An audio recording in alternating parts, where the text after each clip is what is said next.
video, I want to share with you how a client of mine went from I want to land a new job to, hey Juliana, I have good news to share. I finally got the job. In 2 months, we did the whole process. So I want to share with you step by step what we did and how he finally achieved his goals. Let me give you some context here. Beginning of COVID-19.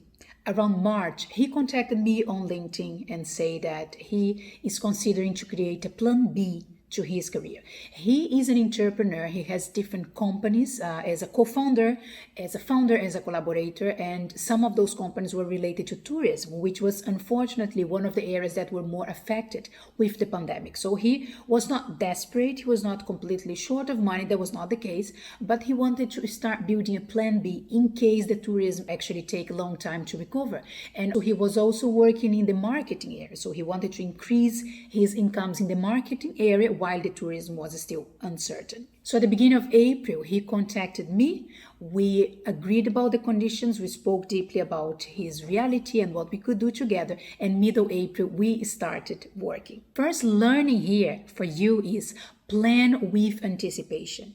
If you can, do not wait until you're completely lack of money, until you're desperate, until you have been out of the job market for months. If you do like my client, he was still having incomes and still working, but he wanted to anticipate and get ready for a possible change in the economy, in his incomes and all of that. So the more you plan with anticipation, the better for you, and you reduce the stress in the process.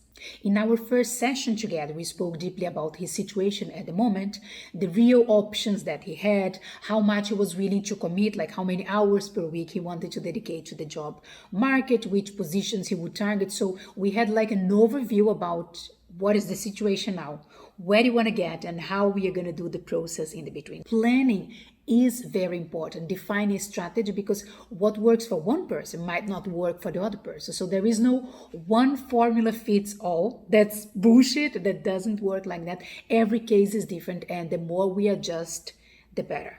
The next step was creating a new CV, a new resume for him, because he never had to look for a job. Actually, that's the funny thing, because he was an entrepreneur. All the jobs he had was through contact, through indication and all of that in his own company. So he never actually had to apply for a job. So it was the first time we reviewed deeply his CV to reflect his reality at the moment. Another important thing to have into consideration regarding your curriculum, your resume, it should reflect your reality at the moment, your best skills, your achievement, where you want to go. So if you're not proud of your curriculum, if you're ashamed of it, there is something wrong with that. You definitely need to review that. Companies still use CV. I think that less than they use LinkedIn, but still at some point the company will ask for your curriculum, and that should be ready before you start applying for jobs.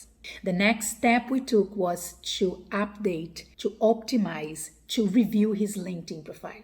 I always say that LinkedIn works like a showcase that is open 24/7. Right now, someone might be checking your LinkedIn profile. So that was very important in the process, especially because his goal was to move to another country. He wants to ideally find a job that he could work back in that country. So we also had to adjust the language that the profile was written and mentioned about his language skills and his experience. So we did a completely review of his LinkedIn profile and optimized it to show his best version online and to be 100% aligned with his goals. Before, as an entrepreneur, he was not giving the idea that he was open to job offers, because he was not before.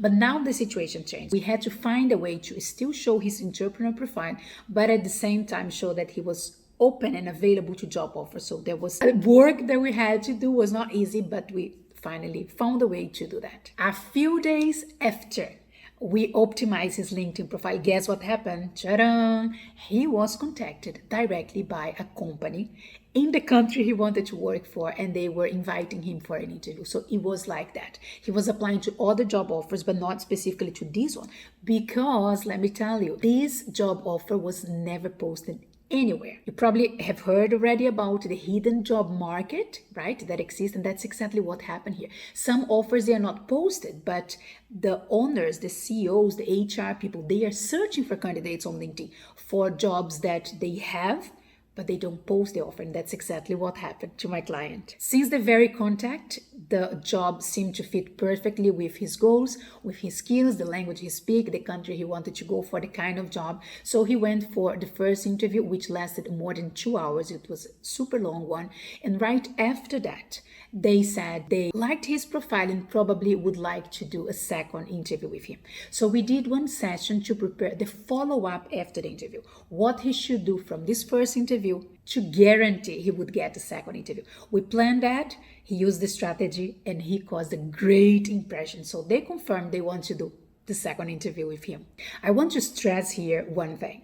Maybe your performance was great during the interview, maybe it was just okay, but in any case, the way you follow up after the interview can make a big difference. Even if you did great, you can increase the perception about you, you can cause an even better impression, and that's what happened to him. They were already impressed during the interview, but after the follow-up that he did, they were 100% sure. We want to talk to you again. And this time was with the CEO of the company, like the person that was definitely going to make the decision about hiring him or not. He went for the second interview, which lasts also, I think, hour and a half, if I'm not wrong.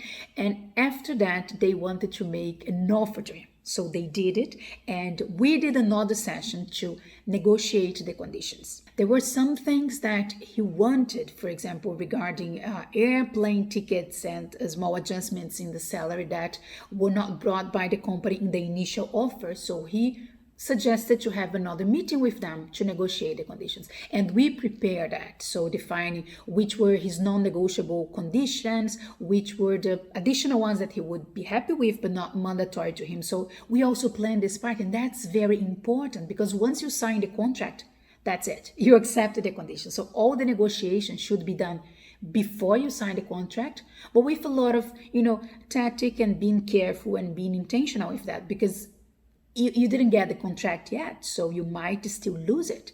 And you might still say no to the company if you do not agree with the conditions. So the negotiation about the conditions are very important once you get there. So we digged into that and we prepared the session.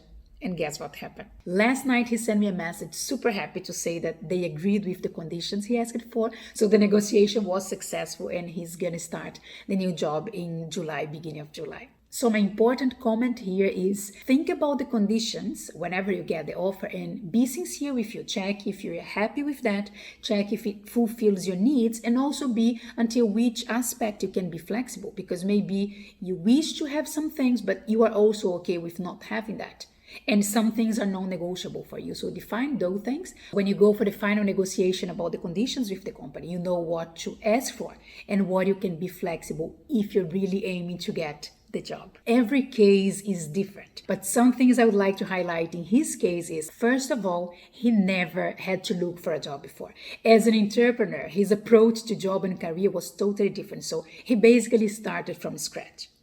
Second, his profile is good. He's very qualified, which actually helped, but he didn't rely only on it. He asked for help and he was committed to dedicate some hours of the week to apply for jobs, to prepare for the job interview and all of that. So he committed and he put time on the process. Third, he was confident about his capacity and he was not desperate. So his position was comfortable. He could choose which jobs and companies to go for, but at the same time, he was willing to change his situation and he committed to that since minute zero in the process. Fourth aspect, he had clarity about the kind of jobs he wanted because he was still handling his business.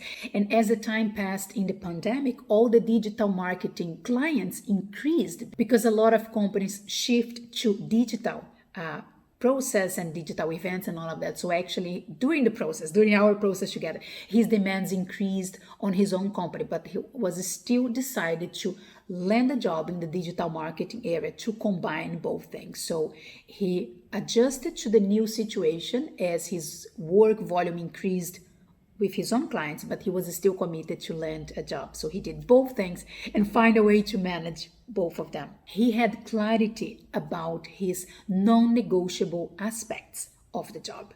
When he got the job offer, he was not happy with some details about the contract, about the conditions, and he was open to negotiate. That's very important. Negotiating is the key, and the right moment to do that is before you sign the contract. So if you're willing to accept the job, if you really like the company, the tasks you're going to do and all of that, go for it and fight for better conditions so you can accept and be happier with the job. Again, every person is different. Every job search should be done in a different way. But if you decide to do it, there is no right and wrong moment. Any time is good to start your job search, to commit to it, and to dream about a better job that will make you happier. My message to you is don't give up. Times are not easy right now, I agree, but this is a real example that things are happening. Companies are hiring people, companies are open to negotiate conditions. So define your goals, go for it, ask for help if you need, and don't settle for a job that doesn't make you happy. In this video, I want to share with you how a client of mine, around March, we spoke deeply about his situation at the